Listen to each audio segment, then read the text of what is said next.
G'day, Christian. Welcome to Landscape Photography World. How are you going? No, Yeah, I'm going good. I'm going good, mate. I'm just sitting in my office this time. It's 7 o'clock. It's late for you, obviously, and yeah. I've just been over to my mum's house, and my sister was there. And we had a bit of a family catch up, and Nice. my girls are in watching the Gilmore Girls, which is All right. they're watching it again. I think watching the Gilmore Girls the first time was probably a bit sad, but they're actually watching it again. So they'll go in our house. Yeah, it's not. I think my girls are in bed and my wife's just watching some late night TV of some sort. So Yeah, yeah, it's much the absolutely. same here. We did have my eldest daughter and her husband and their dog over for dinner though, so that was all right. Yeah, yeah, nice. Oh, that's nice. Family stuff.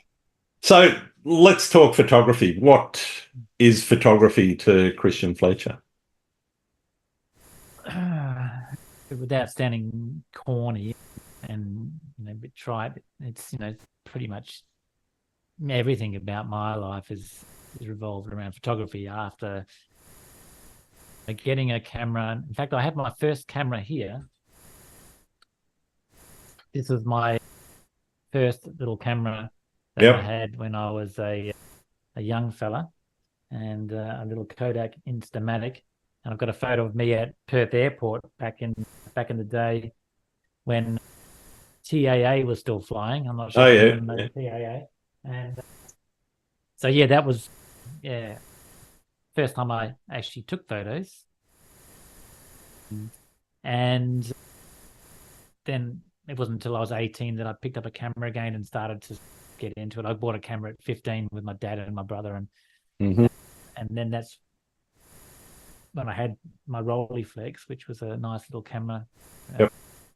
get me started. But to me, it's been 34 years of my life now.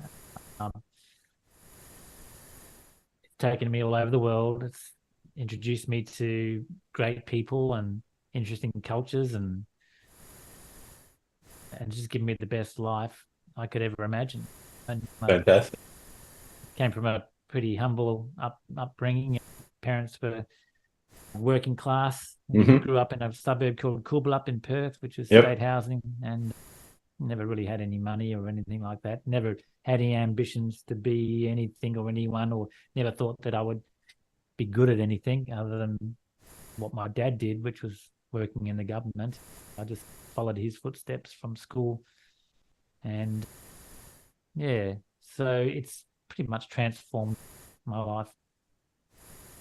Okay. So when did the artistic side of photography start for you? When did you start saying, okay, most people, you take shots of your family or your cat or your surrounds Still do or whatever. that. Yeah. Where did landscape photography come in, and where did the art around landscape Mm. photography start to come in? It's funny when you first start out taking photos, I think you actually try to be a bit more artistic initially, and then you get a little bit jaded and you start doing more commercial stuff because Yep. the economic realities kick in. Oh yeah, I've got to make some money out of this somehow. So I think I went in, and I remember looking at my early work and some, because I was doing black and white stuff. It started off with Hmm. my own darkroom, and I was looking at that work and thinking, actually, it was quite. I was trying to be artistic. I was trying to push the boundaries a little bit and just see what I could do with photography. And but I don't know if you would call it good, but it was, That's a subjective thing. yeah, yeah, very subjective. And it wasn't until I actually got control until digital or until digitalization. It wasn't until I started scanning my transparencies that I started to get some control over what was, and creative control. And that's when I thought, yeah, I can be creative now because I'm not sending it off to the lab, and I can get into the. I was doing darkroom stuff, so I was trying to get a bit tricky with my darkroom, Yeah, right, right. dodging and burning, and then I started compositing, and Yep. which was really I didn't do a lot of compositing. It was quite difficult. Yeah, darkroom compositing is kind of different to just replace sky as it is now. It's Yeah, just one that's right. button, Yeah, isn't it? yeah, absolutely.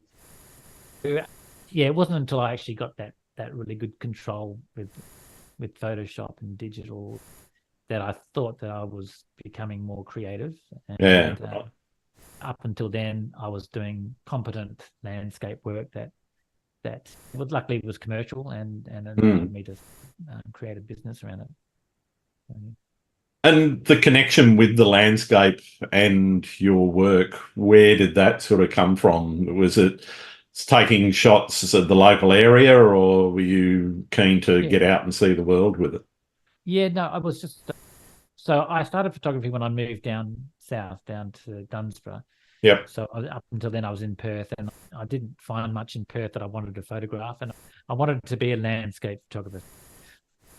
When I got into the whole landscape thing and the environment, because I moved down south, it's so beautiful, and I'd just done a big trip around Australia with my brother and his wife, who was his girlfriend at the time, and saw a lot of stuff in a lot of places, a lot of national parks and all that, and I just loved that. And I realized that I wasn't a city boy. I was more of a country boy. I had more of the country in me than I thought.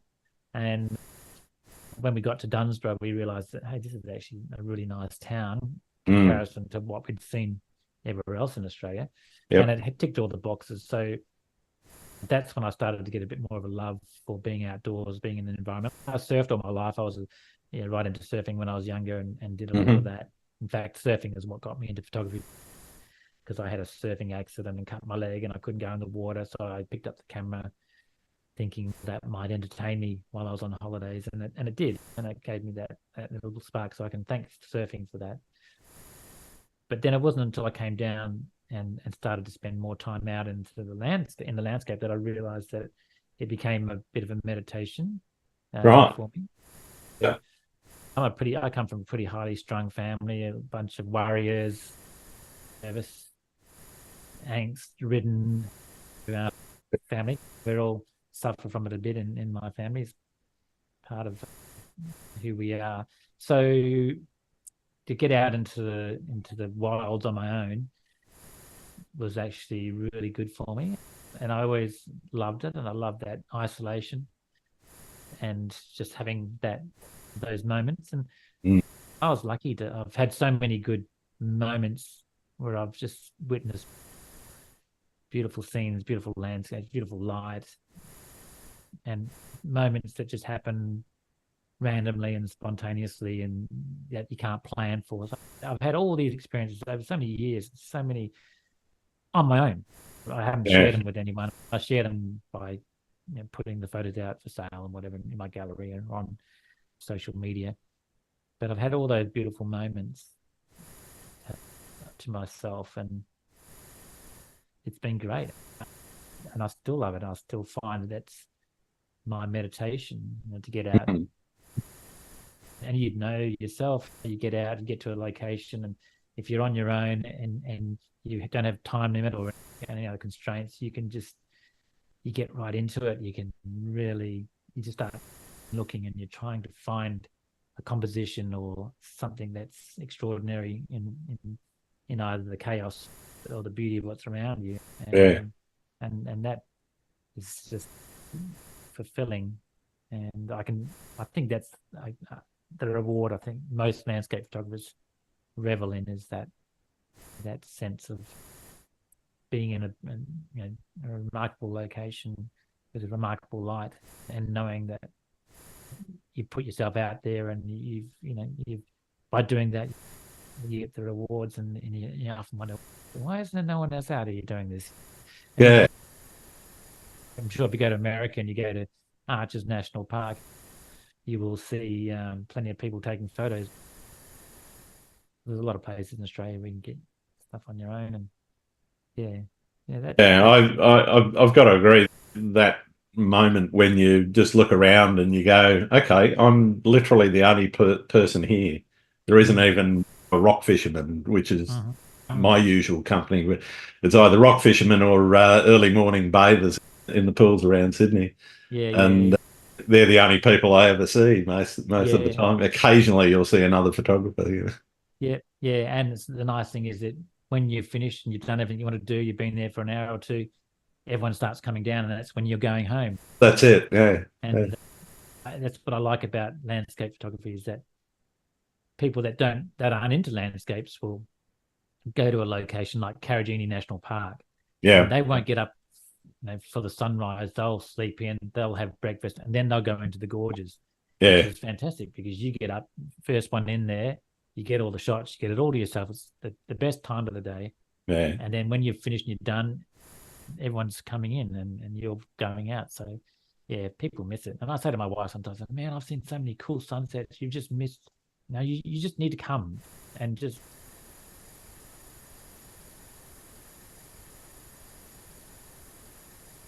It's one of the reasons why I like sharing those moments as well online or wherever, is that you're there seeing things that many people don't see because most of them are still in bed first thing in the morning.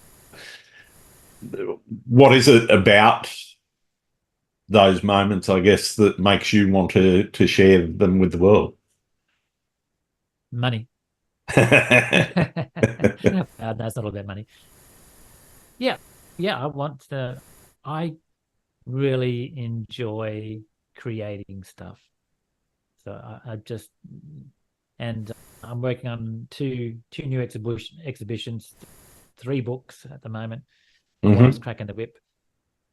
And so my whole job at the moment is sitting in my office and editing photos and coming up with new stuff, better stuff of this area, that area, whatever. And I just love creating it. And I literally can make images and they'll sit on my hard drive. And it's not until the girls tell me, have you got anything of this pose? Oh, yeah, I got one I was working on last month. I'll see if I can find it. So I'm literally a bit of a junkie when it comes to that. So I just like creating. Sounds like projects are a big part of what you do. Is that true? And how important is it for you to have projects to work on? Oh yeah, I do have projects, and they're usually ones that my wife sets for me. But yeah, they're important. I think it's a great way to work on a body of work or an idea. I never do anything. I haven't done many projects that are like truly remarkable or unique. I like my urban stuff, so I'll get out and do a lot of that. Yeah, right. And whether you call that a project or whether it's just a style, I mean, but I go through phases, like we all do. You get bored with one style and you move on to the next. And I like to think that my work's a bit diverse and I've got a lot of different styles. I don't think my work looks like my work, although some people say, I can see Christian Fletcher anywhere. And I'm going, really? I didn't think it was like that. Some of my urban stuff, yes, I think there's probably a stylistic aesthetic that I apply to each one. Yeah. But my landscape work and aerials, especially, they can be quite, I find them, saying that, I guess there are photographers that I admire and I look at their work and I go, oh yes, that's definitely theirs. Yeah, right. That color they might use or a certain vignette or whatever, and a certain way of editing. Maybe I've got that as well, but I just don't see it. Yeah. I sometimes ask people what they feel their style is, and you're saying you don't really have one. So yeah, no, it's lots of different things, I think. Yeah, I do.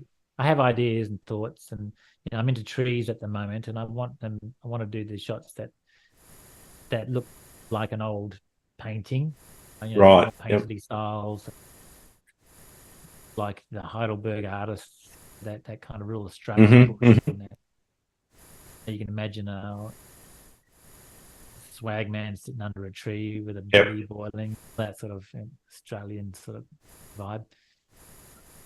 That interests me. But then I like I said, I like the urban stuff. But then I like just my standard beautiful. There's a nice, beautiful beach sort of photo as well. And but I like taking photos of aeroplanes, and I want to do more black and white. So yeah, there's always something to do. But projects would I probably need to do some more projects.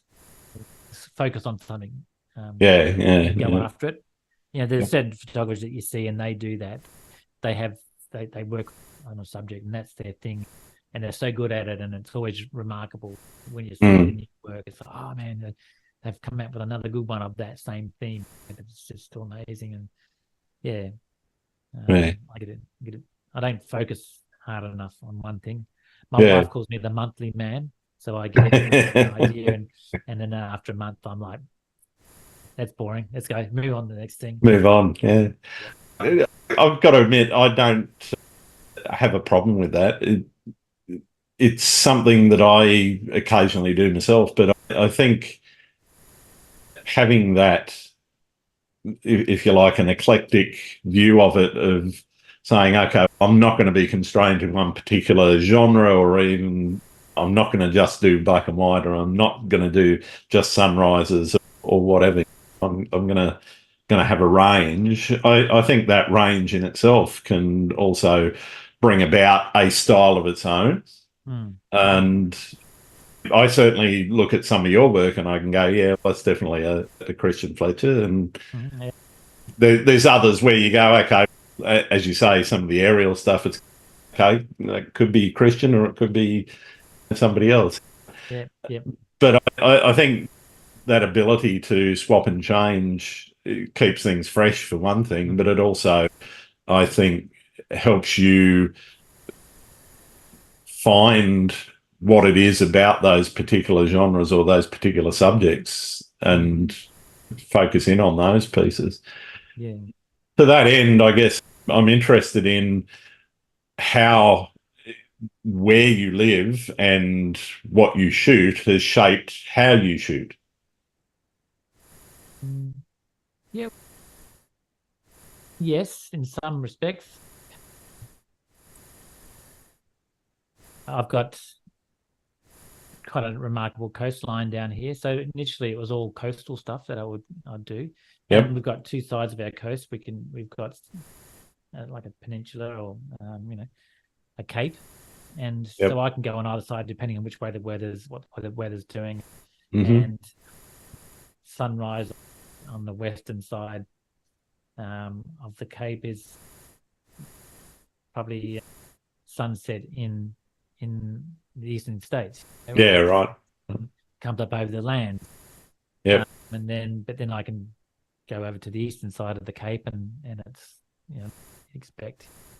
Actually, no, hang on. Yeah, so sunsets over the land. Sunrise. So sunrise, I can get a sunrise like you guys have there. And over the sea and sunset. I don't know what I'm trying to say. I'm confusing myself. You get the sunsets we can't get because it's you can go out on Sydney Heads or Botany Bay or whatever and shoot back across the harbour or the bay, but it's still not quite the same seeing that horizon and the sun disappearing behind it. Yeah. So, but we've got forests, we've got beautiful beaches. They were a focus initially, and not much urban stuff. When I started, I didn't even think about that sort of style of work. It wasn't until 2010 that I even started thinking about that sort of urban, aesthetic. The other thing is winters down here in the southwest. We get, it's usually wet and cold and can be a bit long. But I got into fog and realizing that, oh man, there's some great atmospherics with fog and mists. So I've spent a lot of time in the last 5 years just chasing fog in the winter. I look forward to that every year when it gets really cold, and then also it rains a lot, and then it gets really cold and it clears up, and I just know there's going to be fog down inland around Nannup and Darling Up and all that. Yeah, nice. So I'll get up at 4 a.m.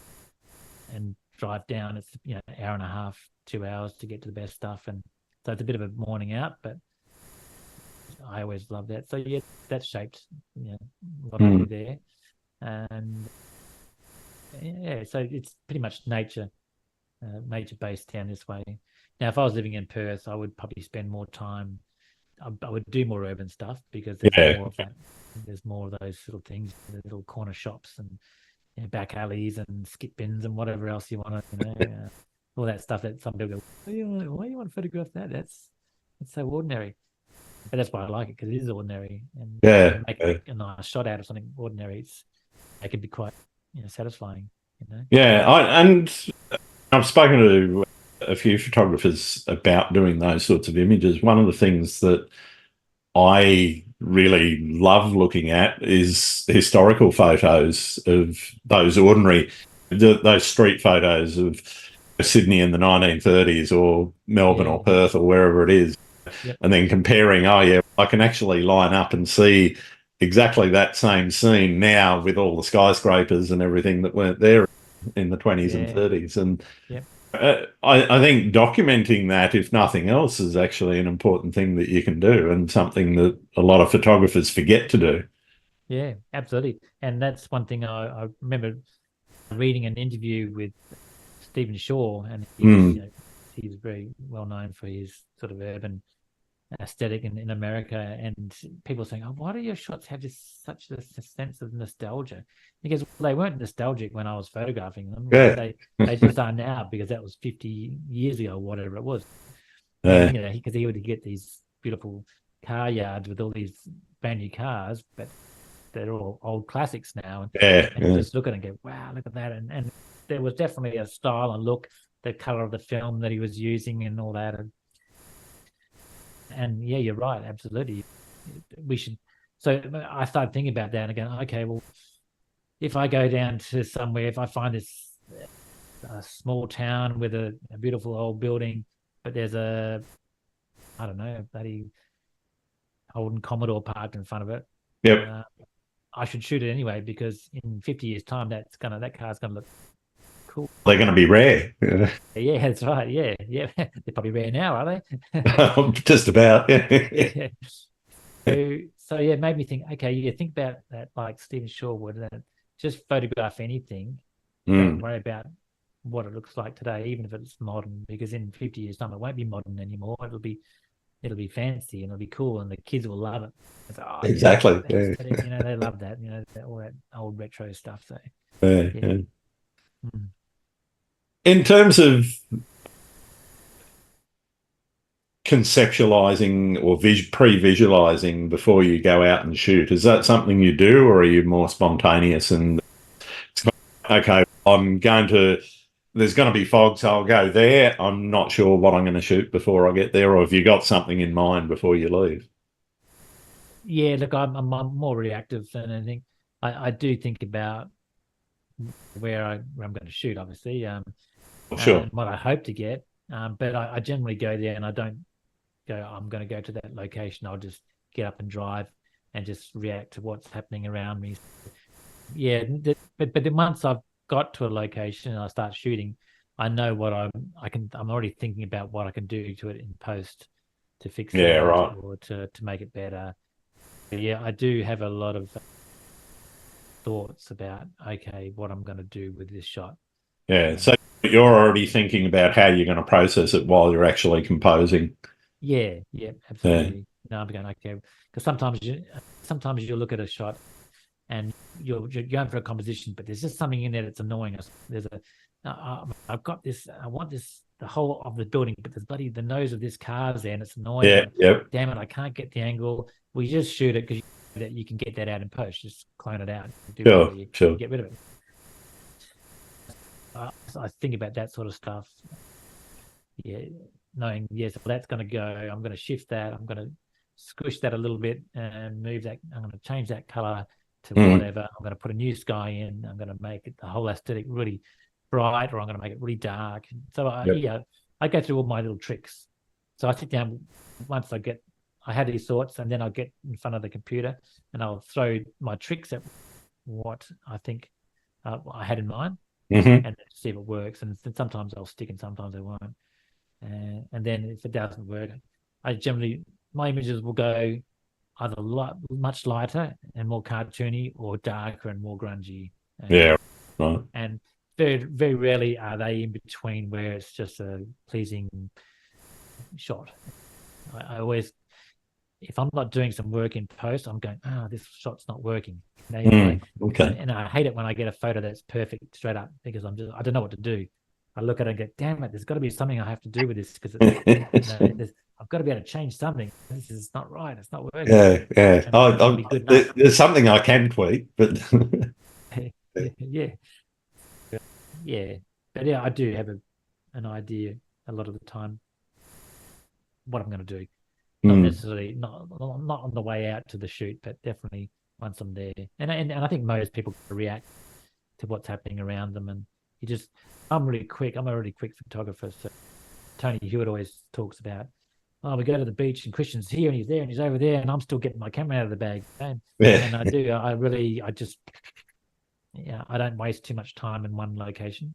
Yeah, right. Okay, I got the shot. Let's move on to the next one. So you're working mostly handheld? Yeah, these days, shooting with the Leica, which a shameless plug. Here's my brand new SL3 Leica. It's very pretty, very beautiful, and with all the modern cameras these days with the image stabilization and stuff, who needs a tripod these days? I can hand hold that down to half a second. So if I wanted, that's pretty good, half a second. Yeah. I got to be a little bit careful, but tripod, I'll just almost give it away now. Saying that, I still, another shameless plug. I had this beautiful little Leo photo tripod with this geared head, and I've never had one of these before. But these things are amazing for just leveling, getting your horizon straight. I suffer from that. But nice little tripod. It's all waterproof and all that, and it's good because it's light and it's not. You get some of those big Gitsos and they're awesome, but they're just so big and heavy. Yeah, so cumbersome to move around. I just want something that's going to get me out of the poo if I can. So I just go for something light and easy, and that's usually keeps me happy. Yeah, fair enough. But I like shooting handheld because you don't have any restrictions to your creativity. Do you find that doing that now, you experimenting more with your photography than you used to when you were doing a lot of tripod work? Yeah, I would say so. Yep. I would definitely, I definitely getting more shots. And my favorite thing to do is obviously get in the car and just go and do urban stuff and drive around with the window down. Okay. And that's doing drive-bys. Yeah. I mean, I go out and I get so many shots doing that. Yeah. And it's just, you don't have to, you just got your music on in your car, you're comfortable, you got your camera on your lap or next to you. You find a spot, you just slow down, you wind the window down, move the car back and forwards, and point the camera and shoot, and then move on to the next one. Just go. You can go all day doing that. Cool. And, some of my best stuff's shot that way. Awesome. It's pretty lazy. It's terrible, and people. I don't know if the general public would like that too much. Anyone that was buying a picture, I think a lot of people buying your stuff like to think that you spent. They care about the effort you've gone to, yeah. And I go to no effort at all. Because to me, it's, is the shot good? Yes, it's good. Well, does it matter if I didn't bust my balls to get it? Really? That's not always the case. I have busted my balls over the years. 34 years is going to be some stage you're going to have to walk up a hill and definitely, and get wet or whatever, or get muddy shoes. There's got to be some hardship, but I'm not one for caring too much about all the hardships these days. I'm going to be 60 next year. I'm almost at retirement age. I let young crew do that. They can have it. I'm done. So with that experimentation, obviously that indicates that there's going to, experimentation by its very nature means there's going to be failure, if you want to call it that, or mistakes made or things that you don't quite nail. How do you deal with that? Is that something you just say, whatever, it's just part of the process? Or are you conscious of it and therefore more careful. It gets me down. The Yeah. things don't work. And how often do you look on the back of your camera and go, these shots are really good. These look really I can get them good. home and they're rubbish. Yeah, I've done that You put many them a on the time. computer and go, what happened? What happened to this? It looks so amazing. And now it's meh. And I think some shots, sometimes and whenever I'm working an image on my computer, I always make sure I look at it all sizes, and I will reduce it down to a little tiny little thing Yeah, on the right. screen, and just to see how it makes me feel, But, Les Walking is one that says that every print has a size that's it's best at. Yeah. So sometimes certain images look better big. Sometimes they don't look good big. Sometimes they look good on canvas. Sometimes it's nice to have them with a white border. Mm. There's all those sort of choices when it comes to printing as well. So yeah, there's a few things to think about with all that. Yeah, fair enough. You had your own podcast for a while, so obviously communication's an important thing for you. How important do you see communication in being in terms of your success as a photographer? Yeah, pretty important because like when I first started, I've spent the first 15 years on my own being quite isolated. I was in the Southwest and I didn't even know what the AIPP was. It's obviously Yep, different. yep, It's gone. But back in the day, it wasn't until I joined the AIPP that I realized where I stood in the industry. yeah, right. And I realized I had a long way to go. And Hmm. I saw the best people doing the best work. And it really made me lift my game because I had nothing to no benchmarks to be able to talk to other photographers to see what they're doing to to be part of a community was great for me. It really helped me develop my work and my style and the quality of my work because Yeah. without knowing what's good and bad you can just go on doing the same old stuff Yep. forever. But I really got to see, and some of my best friends, some of the best photographers in the country, and through the podcast, some of the people I've met through the podcast are friends now, and they're the best photographers in the world. Some of these guys, and it's nice to have that kind of community. Saying that, I still like my time on my own in my isolation. Most times I like to shoot on my own anyway, unless Okay. it's somewhere that's a bit sketchy and you feel like you want some security Yeah, yeah. You need more than just an EP. yeah, that's right. But it is nice sharing it with a mate as well, going out on a shoot and or a group and catching up. But Yeah, when you get to a location, it's like every man for themselves. You just go off in your directions and you find what it is you think you can get out of that landscape or that location. I never really liked standing next to somebody and shooting. yeah, yeah. What amazes me though is when you do stand next to somebody and you look at their stuff on the back of the camera or on a computer a bit later and you go, wow, where did you see that? I was standing Yeah, right next to you. I didn't I see know. that. Yeah, I And know. they're doing That's the same to your shots. I Well, know. What you go where. And when when we had our ND5 group going, that was a lot like that. And we would all go out. There would be four of us and my brother, who was the video guy, and then we would all go shooting the same locations. And invariably, we'd end up standing on the same hills together, pointing our camera at the same. And what became the difference was a little bit about lens choice and height or angle or whatever.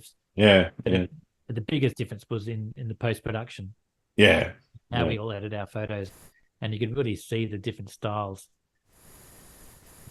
And that was when you saw the same image, because we had this one shoot that we were all together, and there was this massive storm, this beautiful thunderstorm in the middle of the day. It was stinging hot. It was 47 degrees, and this thing was just sucking all the air and all the moisture up, and that formed this huge cloud that was just dumping rain, and it was creating dust storms in front of it. It was just incredible. Lightning was starting fires in the ground in front of us. Wow. And it was just remarkable. And we all got exactly the same shots, but they were all edited completely Very differently. Yeah. Yeah, it's good. Yeah, so I think that's where, if you all go out together and you take the photos and you don't do any editing, all your photos will probably look mostly the same. Yeah, you're leaving it up to the camera manufacturer and I was having a conversation very like this with somebody the other day, and they said basically you're leaving it up to somebody that had to make a bunch of compromises Yeah, to fit it in that little box. yeah, And those compromises might not be what your artistic choices need to be to yeah, actually make it a great image. yeah, absolutely. Yeah, that's right. That's why I think post-production is so important to your style. And that's the only thing really that can really make your style what it is, unless you elaborate with your setup and your sets. You use models, or you have props or whatever, or Sure. particular colors that you use, then that can be your style. But invariably, it's, if you're shooting landscapes, it comes down to your post-production. And that, I think that's the fun part anyway. It's just as much fun sitting in front of your computer editing as it is being out there. Personally, that's my opinion. Some people go, no, I hate being in front of the computer, but I love it. It's like being a painter and being in front of the easel with your canvas and mixing paint and going, okay, how's this going to go? It's a little bit different, but it's similar. You know, it's that part of the creative process that, as photographers, we should all embrace. And I think every photographer does some editing. They'll use Lightroom, without a doubt. I don't think anyone's doing any work and not using Lightroom or Camera Raw or Capture One or whatever else. Yep. So there's always that element. But I just think you can really bring your vision out with some cool post-production. Yeah, definitely. What does success look like for you in photography? Initially, the first time I felt successful was getting my first image published in a magazine. Mm-hmm. It was in Tracks magazine, which is a surfing magazine. It was black and white back in those days. Yeah. And it was black and white image of some product if I did for them. And I was like, man, I got my name in the magazine. This is so cool. And then other thing, I think that one of my proud moments was winning the landscape category in the AIPP awards at the APAs at one year. Can't remember what year it was. Oh, actually, my first gold in there, and the APAs was nice. And then I won 1 year, and had some other things. And so that was nice. Another one that I felt good about was when I was at the APAs 1 year, and I was talking to one of the guys that, one of the wholesalers back in the day. He was showing me the Phase 1 cameras. He didn't really want to give me any time. He just thought, this guy's, he's not going to buy a Phase 1. They're bloody expensive. He hardly knows anything. And anyway, I was there talking to this guy, and Peter Eastway walks up, and I said, "Oh, yeah, Peter Eastway." "Oh, yeah, who are you?" I said, "I'm Christian Fletcher." "Oh, Christian, I want to talk to you. I want to interview you for my magazine." And I just went, "Oh my God!" I was like, I had stars in my met Peter Eastway, and he wanted to talk to me, and that was really cool. I thought that was a moment where I felt, oh yeah, that's success. Yeah, definitely. Obviously, selling my work, starting up my first gallery, and doing it slowly. I've had galleries for 24 years, and the first one was very, very basic. It was literally one wall in a framing shop, and I just kept putting more money and time back into it, eventually taking over the whole front of the shop, and that was my first gallery. But it was all done so basic.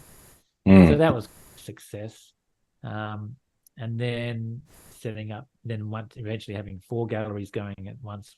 Oh, wow. Okay. 15 staff, and it became a bit of an enterprise. And I thought that was pretty cool. That was pretty successful. And probably the biggest thing is being in the industry for so long and not going broke. Yeah. Because I had so many opportunities to go broke for so many times. So I was like, man, and the first 10 years were tough. It's hard, and making a living and having to do 2 jobs, 3 jobs, to try and make money to buy film and keep the business going. So I could have given up so many times. Really could have. So I think the biggest satisfaction I feel is that it's been a 34-year career, and I don't think it'll ever end now, and I don't think we can ever not have a gallery and not sell pictures, because it's just got to that level where we've been around long enough that people know us. We have repeat customers. And people come to the gallery every year. They say that we just have to come to the gallery every year just to see the work because it's so beautiful. Blah, blah, blah. And that's nice. If you've got a gallery of your work and people say something nice about it, or they stand there in front of it and they're crying, they've got tears in their eyes, and they're emotional because of it. That's freaking cool. Yeah, definitely. You don't need them to buy it when they do that. You go, okay, I've touched someone with a photo. How does that happen? That's a nice. It's a definite win. Yeah, it is. Yeah, the fact that the person was mentally unstable and cried because they're depressed anyway doesn't. No, it's not like that. You get people that they some people are connected to the work. They do find that it speaks to them in some way. Some people, especially when it comes to some beautiful nature, some that. Yeah. Everyone's got different agendas, different things going on in their lives. Absolutely. I want to talk a little bit about running the business and what you've learned out of being in that part of the business, running galleries for so long. What's the main thing that you've learned, and what tips could you give to somebody that is just starting to think about it now? Yeah. There's so many things that I've learned over the years, and the things I see now that just seem like it's a no-brainer. It's pretty straightforward.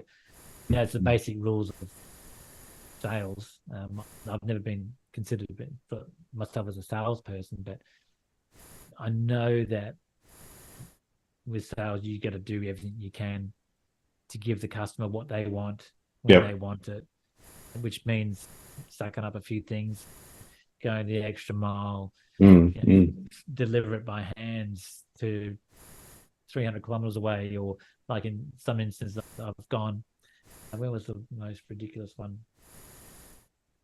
There was not super ridiculous, but like if someone says, I live in Albany, I don't know how I'm going to get the picture down to you, I'll just say, man, I'm coming. I'm chucking the van because it's an excuse to go shooting. Even I've done that quite often, where I'll go up to some little wheat belt town and drop this thing off, just because I think I'll get some shots along the way. Yeah, it's an opportunity to go for a shoot too. Yeah, and they love it. You take it to their house, you go in, they say, this is where we're going to put it. So nice. Yeah, so it's all about that service. Yeah. Doing it for so long. We still do that.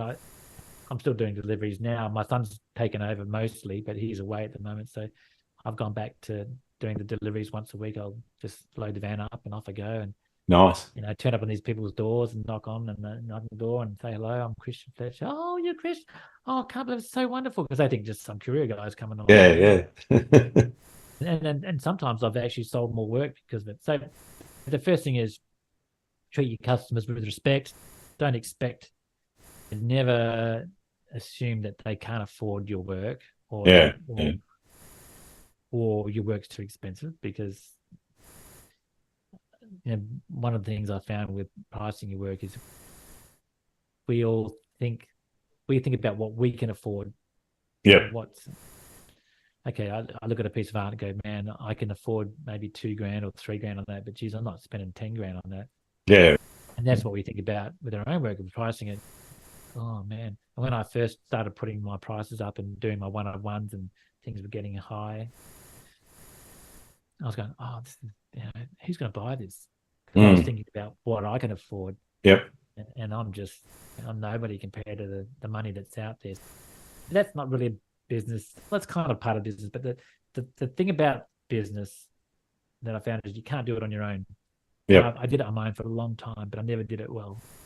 Yeah, right. And as an artist, you've got to back yourself. You've got to be prepared to take some risks. You've got to be prepared to work hard. I've done a 7-day-a-week business for 24 years. Yeah, right. I'm not doing 7 days at the moment, but I did the last 7 years. My wife and I, we were doing literally 7 days. And it is, I guess it is, you could say it's 7 days a week because we work every day. If there's something that answering emails or we're doing whatever, or I'm taking photos. So it really is. You got to have that commitment. You got to have that desire. You got to want to, you got to want to be successful. And I don't think it's impossible to be successful. I think anyone can do it if they try. But I think one of the things too is that you need to know that you've got to be honest with your work and yourself. And if you think that the work you're doing now is the best it's ever been and the best you've ever seen, I don't think you're progressed enough. Yeah, you've got to be critical. You got to be able to accept if things aren't funny. There's got to be a reason for it. And I still have problems today. I put an image into the gallery and I love it. Yeah, it'll sit there and it might not have sold for 3 years. And my wife's going, "It's going." And I'm going, "No, you can't. This is some of the best. This is one of the best pieces I've ever made. Sorry, no one likes it. It's out." You got to have someone that's going to be able to throw this shit out. That brings me to another question: is how do you balance that sort of creative vision and your artistic integrity, if you like, with commercial reality? Yeah, we just have two images, one for you, one for the shop, and I do that. And I'm out shooting, and I'll go, "Oh, this one's for me, or this one's for the gallery." Yeah, right. And I know what people will get and what they'll buy, but there's other things that if you've got a gallery like we've got a gallery. When we had our small gallery, it was successful, but it was never, it wasn't going great guns because people walk in and they can go, they walk around the walls and go, "Oh, okay, seen that." Nothing they like, they're out. Yeah. It wasn't until we got our bigger gallery in Dunsborough where it was 2-story, big space, lots of little places for people to hide. We could display really big work, really large scale work. That things become interesting because people would come in and go, "Okay, this is a serious place." They spend some time there. Yeah, and they'll spend a bit of time, and they can go upstairs and they can get away from us. We're never hard sales. We're never in their face. We're never desperate for a sale. We don't come across as desperate.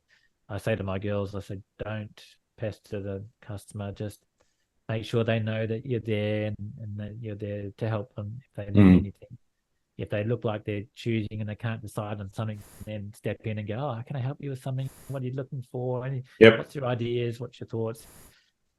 And you don't ever make them feel obligated. That's my opinion. I'm sure someone who's really good at sales will say, "Man, you're such a loser. You need to they have to buy now." And I think that's fine, but I don't know if there's any longevity in that because we want people to go away. And even if they don't buy anything, we want them to go away going, "They were nice people. That's a great place. I'm coming back." And the next time they have the money to buy something, we're going to buy something from them because we like those people. It's a two-way street. You've got to feel good about the transaction other than just the money as well, I think. Absolutely. I always refer to it. I used to have a video library back in my earlier days. And one of my sales reps ended up becoming a good mate. He was so good at coming in, and like any salesman, he'd come in and he'd have his all the new releases, so the movies that are coming out. And he would never talk about the movies. He'd say, "Oh, this is our catalog. This is stuff." And then he'd go, "Oh," and he'd look at the speakers I had in our video shop. And he'd go, "Oh, I like those speakers. I got some of those. I'm running a hi-fi." "Oh, yeah, I love hi-fi." And we became mates. He would come in, and eventually he would come in and we would say, "What do we need to order? You tell us what we need to buy. We trust you." And that's what happens with us in our gallery now. We have people that will put their trust in us. Say that, well, what do you think? Any ideas? How can you help us? We got these walls. We don't know what to do. So we're always helping them out. So it's almost become like an interior decorator. Yeah. But things need to be labelled. They need to be displayed. It needs to be lit. The place needs to be clean and tidy. I remember going to a very famous photographer's gallery once time in Noosa, and there was lights out and there's globes missing. Oh, wow. Yeah. I'm going, it's, you really need to change those. And yeah. It looks like you don't care. yeah, absolutely. And I think at that stage, that guy didn't care too much because he was setting up everywhere else. It's really basic. You put your best work on display. You make the gallery interesting. You make people not fear it. Yeah. Some people fear going into gallery, and I can see it. People come in the gallery, and it's usually the men. And the men, like, they're with the wives, and the men are like holding back, and they're just not. They're not interested. They don't want their wife to buy anything. They don't want to spend any money on bloody art. Geez, I need some new floor mats for the bloody Ranger, which I completely understand and I agree with. But yeah, so you just make them feel good. That's the biggest thing I think you can do in business, is make people want to buy your work because they like who you are. Yeah. And what your business is and what they stand for. We do a lot of stuff in the community, so we've always donated things and got involved with the community stuff. We like offer prizes for the sculptures. We host events in the gallery, and we get behind things that are happening that are important to our community. So you get to look after the locals as well. Probably easier to do in a small town than a big city, but even the suburbs have these communities and stuff. Yeah, it's just, I don't know. It's not rocket science, and I see people that go broke, and sometimes I understand why they do, because they're not in it for the customer. They think they're gonna just go gangbusters, and then they can't understand why things aren't working. It's because they're not. Yeah. And why it takes so long to get that momentum as well, because that momentum doesn't come overnight. Yeah. Oh, it takes ages. Yeah, man. I like years and years of just scraping by. And we have lean weeks, we have good weeks, and in the gallery now, we've only got one gallery. The GFC came and sorted a few things out for us, made it really difficult to be really successful, because all the money just disappeared, like just went out the door, and it's come back since then, obviously. But it made us realize that we only need the one gallery, and it needs to be done. Yeah. Look, we could probably set up a gallery in some other really cool towns, but I don't want to do that. I don't want to do extra work. I don't want to have more staff and more headaches. And to make how much more, I don't know. It may not. You may just end up. You might not double your money, but you might not double your money. No, that's right. And I don't need to double my money. I'm happy with what I got. I'm not a millionaire, and I don't think I'll ever will be a millionaire. But I do all the things I want to do. If I want to do something, I don't hold back. Just like it. SL.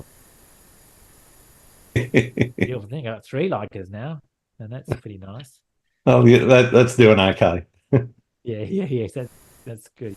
But you got to spend your money on your business and invest back in that sort of stuff. So yeah, definitely. Yeah, that's all important.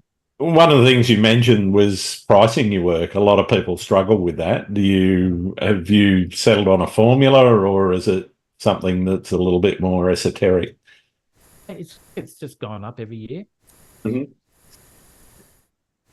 I remember we went years and years without putting our prices up. We're going, so we've always just started out low, and then over the years got higher, and then we've gone into more limited editions, and they go up. And I think our work's priced pretty well. It's a good price. I don't think it's overly priced. It's not cheap. I feel like that the quality that we put out is really good. And it's a product that lasts for lifetime. Yeah. Although that wasn't the case in the past when we weren't printing ourselves. Yeah. Good old days of chemicals. Yeah. 20 years on, there's stuff that's faded. But we honor those things. And like, so someone Okay. say, oh, I bought this picture 20 years ago and it's all faded. And really, you go buy TV. If it's dead after 5 years, you never complain about it. You don't go back to the manufacturer and say, oh, No, that's right. man, my TV only lasts 5 years. Can I get a new one? You're lucky to get a 6-month warranty now. Yeah, that's right. So we replace all those. We redo those. They're for free. So if someone says we've got this print and it's faded, no problems. We'll print you a new one. Yeah. And that's goodwill. And I think that's important, to do that sort of thing. So yeah, it comes down to treating your customers right and working on the quality and maintaining the level of quality and obviously satisfaction from clients. Cool. What's your most memorable? Oh, sorry, but it was about pricing, wasn't it? Yeah. About pricing. Sorry, I got a little bit sidetracked there. So yeah, I thought and it wasn't until recently a guy said to me, "Oh, look, Christian, I've just come in. He's got a gallery over in America, and he's just about to set up a second one. A guy named David Beavis, and he's a really lovely guy, super lovely guy. I met him a while back, and anyway, he came and said, Christian, you're one of ones. Man, that's just too cheap. He goes, oh, I've just sold a one of one. It was a big piece, but it was a one of one, and it was, I can't remember how much he sold it for. It was crazy money. I can't remember if it was like $17,000 US Wow. or 30 or 70,000 US. It was like, I'm just going, really? And he's, people will respect that if you put price up. Don't be scared. Don't undersell yourself. Worth it. Yeah. So we did. We started putting our prices up, and things would go up to 5, 6, 7, 8 grand, and we found that we were still selling them. Yeah, wow. Certain people, because what we were doing is that we were catering for our market, people like us that can afford, but we were forgetting the people that wanted something exclusive and had all the money in the world. Like, and it's cheap for them. Yeah. Come and buy 10 of my pieces, one of ones for 80 grand, or they can go buy one beautiful art painting from one guy for 80 grand, and they still got 7 holes in the wall. So yeah, there's that side of it. So you just got to understand that there are people out there with money and they want something exclusive. And if it's beautiful enough, someone will want it. Yeah, definitely. And I'm definitely struggling to find those people with 70, 80 grand. Yeah. You go to my website, and if you go to my one-on-one sections and just scroll through towards the bottom, they're all the ones that have sold out. Yeah. There's been quite a few. Okay. And they still sell them. Yeah, wow. I've got to do more of them. I would love to do all one-of-ones. Everything I did to be a one-of-one. One-of-one, yeah. It'd be nice to do that. But the reality is that I'd be too busy. Or I wouldn't sell enough. I don't know. Yeah. Anyway, yeah. Juggling act. You put the price up there, and if they keep selling, then next year have price increase and just keep testing the water. That was some funny little statement, some little saying that someone said to me once, but I can't remember what it was. But it was about basically giving the price to the client and seeing what their reaction is, and if they don't bleat, then you haven't gone high enough. Or you haven't asked for enough. Yeah. Yikes! What? Yeah. What's your most memorable photography experience? Oh no, there's a lot. There's a lot of them. All right.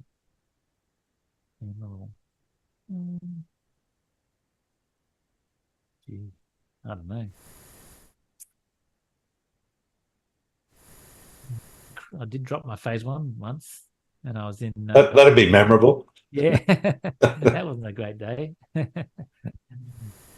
But the worst thing about that is that we were on a boat cruise, and I took off with my mate to take photos, and I didn't tell my wife. We just basically got off the boat, got on a tender, went to this island, Yep. started taking photos, and she ended up coming over on the next boat. She was so dirty at me because I didn't, and that was the same time I dropped my camera. Ouch. And the only thing that got me off the hook was my wife, was that I just dropped my $70,000 phase one onto the beach sand and broke it and got washed, a wave washed over it, so it got covered in sand. Came up looking like a lamington. It was like quite distressing, but I was more worried about upsetting my wife than the camera. So that was definitely memorable. Yeah. Yeah, I don't know, man. There's so many things, from going to Antarctica to seeing the aurora for the first time to flying in the helicopters with doors off over Honolulu, and having it, landing there and having it all to ourselves, no other people, no footprints, nothing. Yeah. Being out, camping out under the stars on the way out to Riddle River National Park, and seeing the space shuttle and the International Space Station about to dock as they flew Wow. over as Yeah. two little stars. That's memorable. Yeah. My first trip with ND5 with PD Square and Les Walking and Tony Hewitt, my brother, being all together, not knowing those guys very well, and then all becoming friends. First awards that I won, first time seeing things, first trip to Iceland, first trip to Norway. Man, I don't know. Yeah, lots. Lots. Right, I should think about it more and write them down, because there were so many experiences I had. Definitely. Yeah. It was just remarkable. Yeah. Just remarkable stuff. Have you ever had a situation where you're just not feeling it? You've had creative blocks, and if so, how have you dealt with that? Yeah, I have them all the time. Yeah. Every freaking day. I get it. I sit in front of it. Oh, you know what? I've done something recently which is interesting. I do a bit of exercise because I like to stay fit. So Yep. I ride a lot, and I find that doing a lot of exercise and hard exercise, real heavy, like fast bike riding and all that sort of stuff, that gets me in a good frame, getting ready for work. And then what I've just done recently is started meditating. And one of Okay. the things, one of the things I do, it's just like a 10-minute meditation in the morning. So I'll go for a walk or ride. I'll come home and I'll go sit out in the sun, somewhere comfortable, and I'll start meditating about just I'm not very good at it, but focusing on my breath and that. But then this one I do, it talks about affirmations and what you're grateful for and stuff. But then also, what do you want to get out of the day? And, Yeah. Right.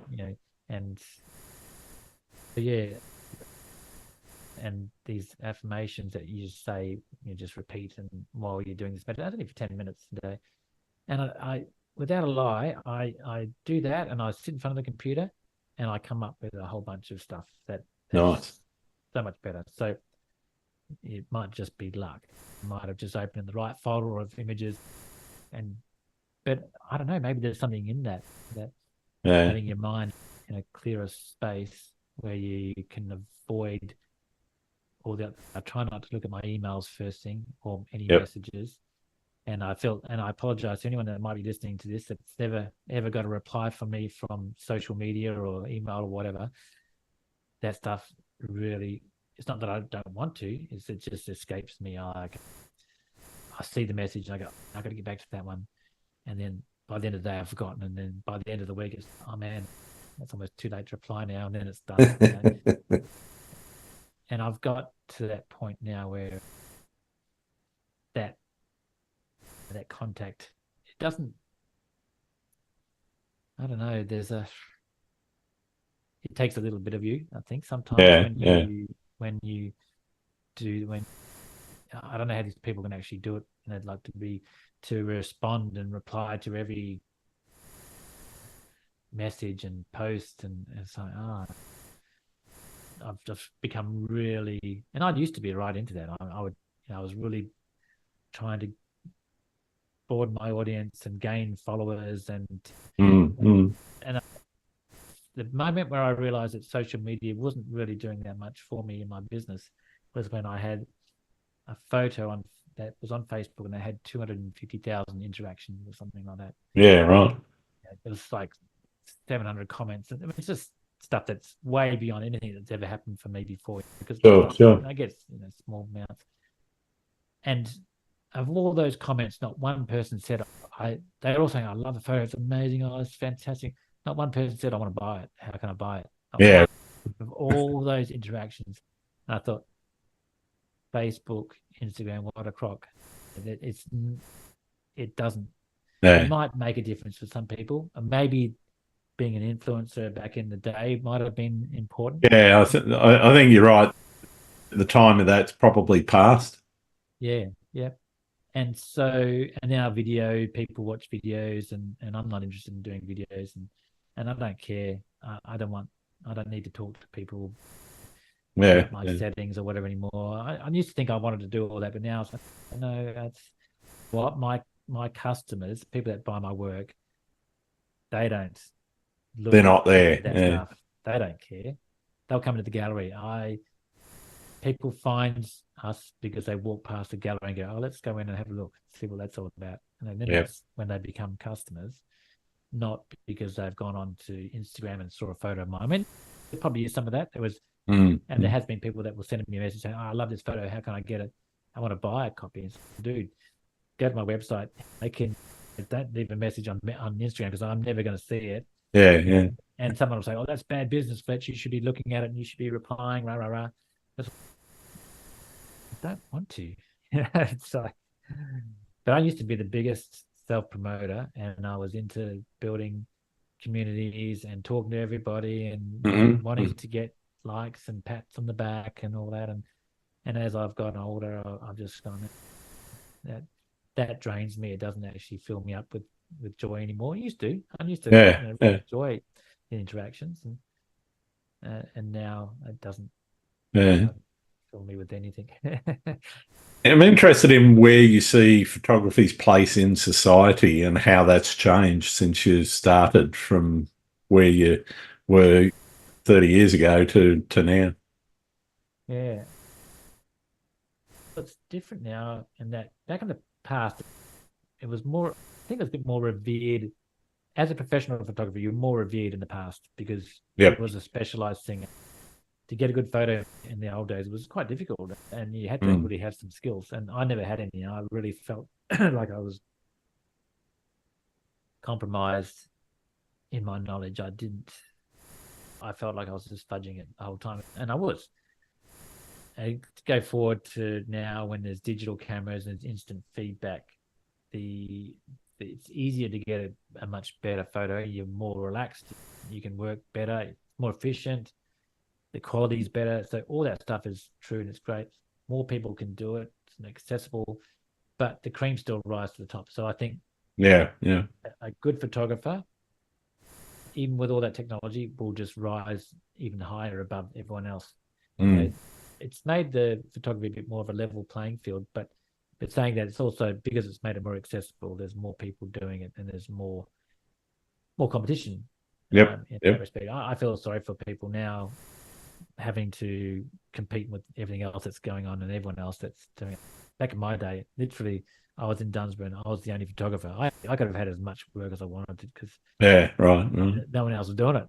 Oh, okay, we'll get Fletch. And I'm going, oh, I don't know if I want to do another wedding. I only did 4 weddings, but it just about killed me. It's terrible. But I still think photography is relevant and we still sell as many pictures as we always have. And so that's not changed. I think it's become more popular, more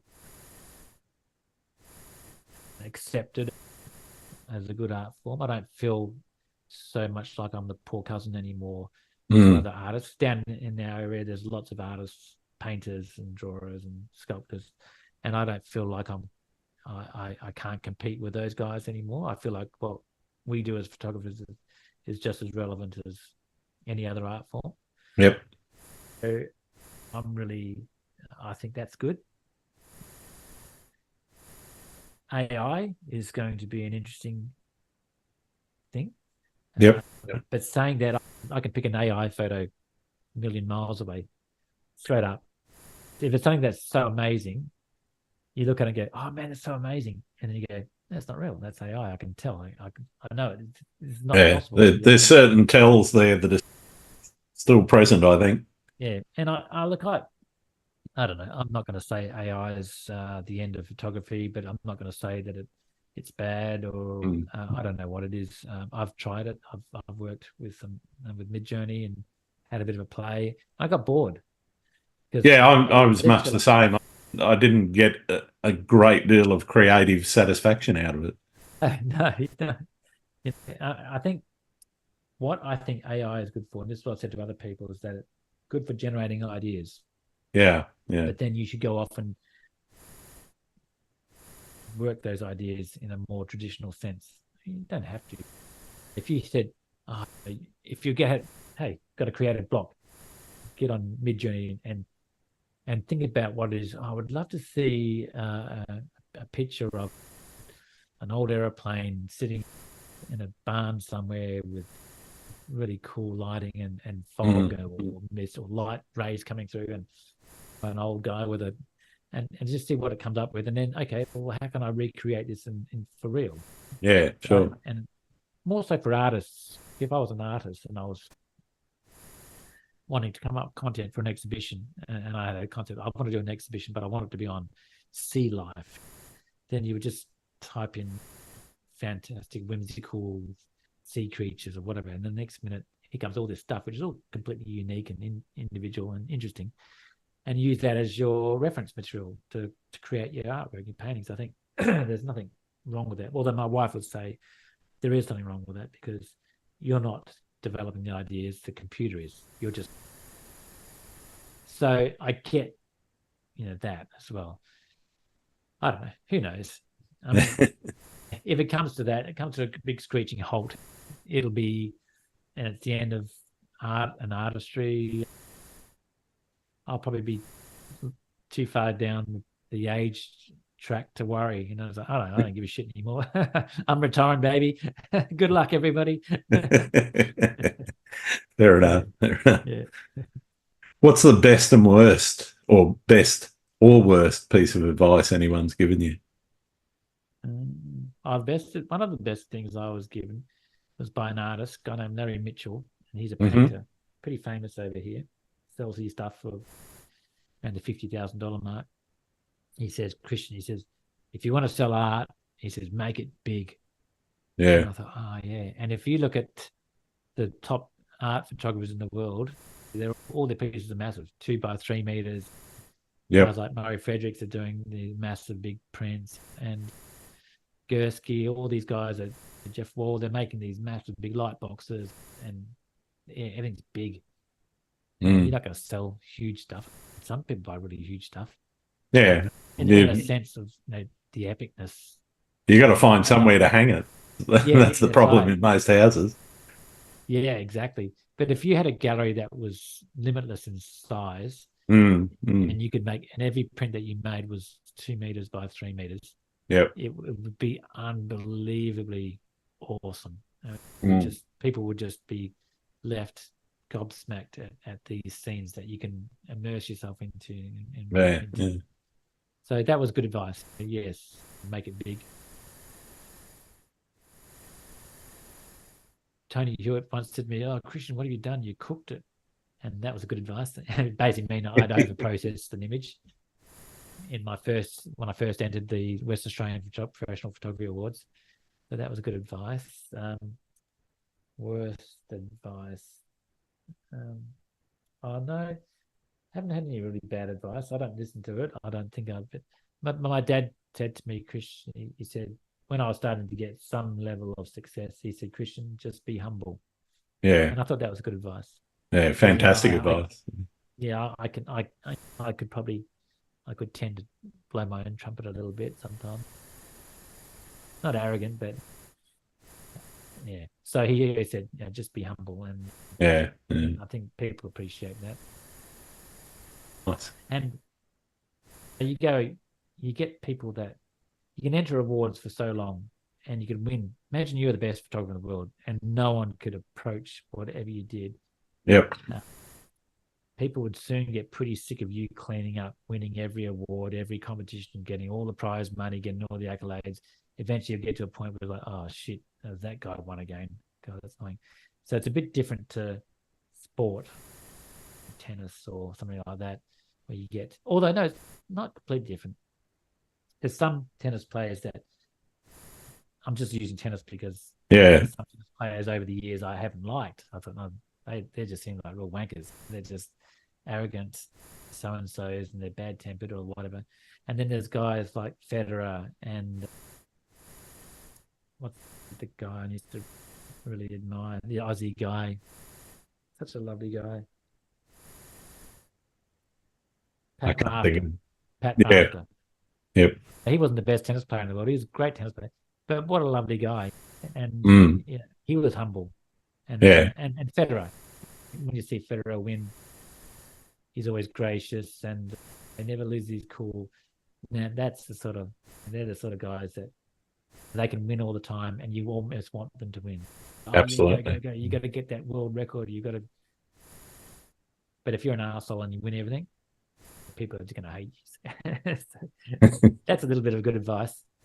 Don't win everything. If you're really that good, just let everyone else have a go. Yeah, definitely. But then I listened to Les Walking, and he said to me, Christian, he talked about the appers and stuff, and I was right into it, and I was getting really invested in my scores and getting silvers and bronzes and golds or whatever. And if I got a silver and I didn't get a gold, I'd be a little bit. I used to get really pissed off. Yeah. And these guys don't know what they're talking about. They're wedding photographers. How can they judge it? And there's some as Christian. How do you put a score on a photograph? It's moronic. And I went, shit, yeah, you're right. And I think that was the last time I entered the AIPP awards, the APAs, because I felt like I'd got dealt bad hand. Yeah. Which I didn't. It was just my arrogance thinking that I'd put in 4. Peter Eastway always says, I put in 4 golds, but they turn into silver as soon as the judges see them.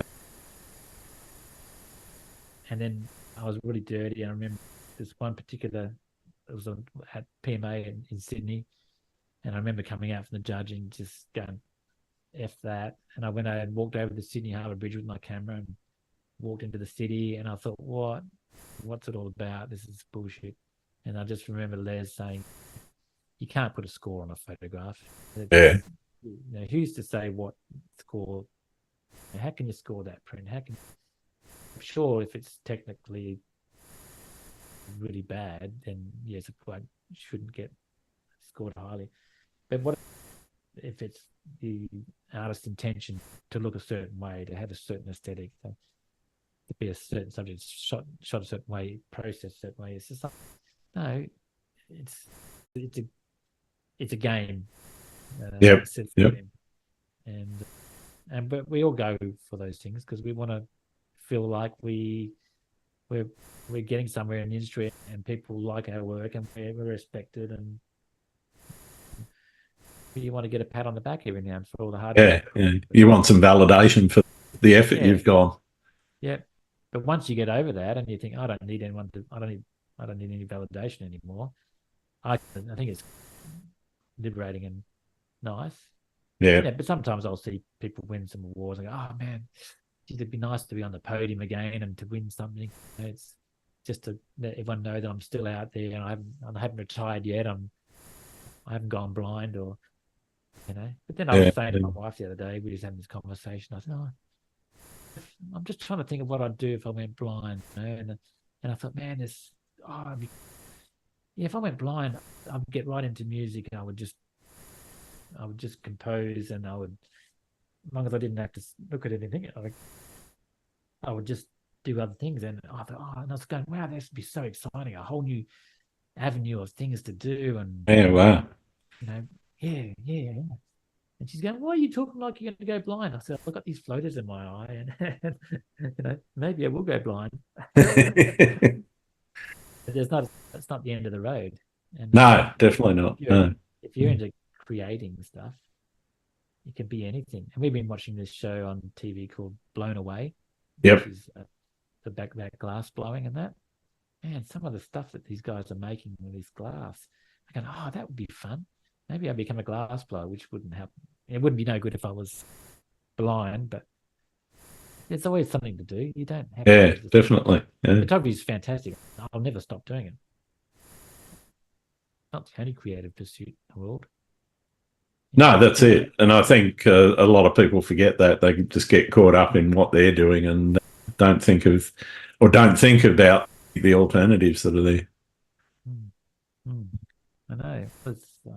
I don't know. I I think, and I say to my kids, when you get up in the morning and you're going to work, if you're not happy about going to work, then you're not doing what you love. Yeah, that's right. Mm. You need to love what you do. You work for so long, and so much of your time goes into work that you may as well make it something that you really love, because it's not work then. 34 years now, and I don't feel like I've worked really that hard. Even Yeah. though I have, but it's not hard. Not some of the stuff I used to do before I was a photographer. So yeah, anyone out there, freaking, you got a dream to start a gallery and be a successful photographer and have an awesome life, then the only thing that's stopping you is you. Yeah, definitely. Definitely. And stop until you get what you want. So it's impossible to fail if you don't stop. Absolutely. And Absolutely. and you just make the life you want to have. And Yeah. I think that's fantastic advice. yeah, I did. I I've never thought that I wouldn't be successful. I've always uh, just kept going until it worked. Yeah, yeah. And yeah, I don't like the idea of failing. Well, I've only got a couple more questions for you. One is, who else should I be talking to on the podcast? Yes, I. Who have you spoken to any English photographers? A few. Cornish? Have you spoken to Joe Cornish? No, he's on my list. I haven't caught up with him yet. He's an awesome guy. Mm. Super, such a lovely gentleman. Just the kindest, sweetest man. He's just a typical English gent. And the other guy I really like is a guy named Steve Gosling. He's another English guy. Okay, Both of them I guy. haven't come across his stuff yet. Yeah, Steve Gosling. He's awesome. Gozza. He's awesome. He's got a good sense Okay. of humor and great photography. Really strong compositions. Loves his black and white. And a really good bloke. Nice guy. Good to talk to. He's great. Obviously, have you spoken to Tony Hewitt yet? Yes, I spoke to him a little while ago. Yeah. Yep. He's awesome. There's a really cool guy in LA called Andre Duman, Mm-hmm. and Yep. he's an awesome photographer. I mean, more commercial.